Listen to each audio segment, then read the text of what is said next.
Sa may Mabuhay Rotonda ang ating kapusong si Oscar Oida. Oscar, ano nang nangyayari dyan? Yes, Connie, kanina nabanggit natin yung mga militante, grupo ng militante nagpalipas na nga na magdamag dito sa Mabuhay Rotonda at kani-kanina lamang ay nagdating naman dito yung mga gawad ng Philippine National Police. Sa tansya natin ay mahigit 100 o mga karga-kargang mga truck ng mga pulis ang dumating dito para nga magpanatili raw ng kaayusan, kaunay nga ng pag-mass up dito ng mga miyembro ng militante.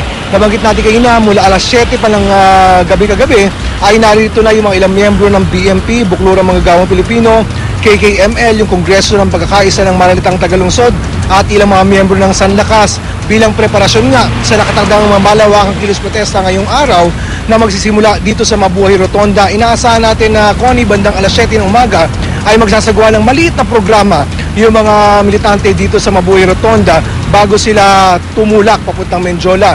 Magmamarcha sila mula dito, dadaan sila ng Espanya at along the way papuntang Menjola inaasahan nilang magbi-build up sila ng bilang. At nakausap nga natin kanina yung National Chairperson ng Kongreso o KPML na si Kapedring Padrigon at ayon sa kanya dito pa lamang sa Mabuhay Rotonda inaasahan nila na aabot na sa 3,000 yung magtitipon-tipon. Dadagdagan pa yan ng mga sasama sa kanila along the way hanggang makaabot sa may Menjola. Dito sa may Mabuhay Rotonda, bandang alas 7, inaasahan na dun sa maliit na programa ay babanggitin yung kanilang mga hinaing, partikular yung mga ipinangako daw sa kanila ni Pangulong Noynoy Aquino na hanggang sa mga sandali ito ay hindi pa rin nararamdaman.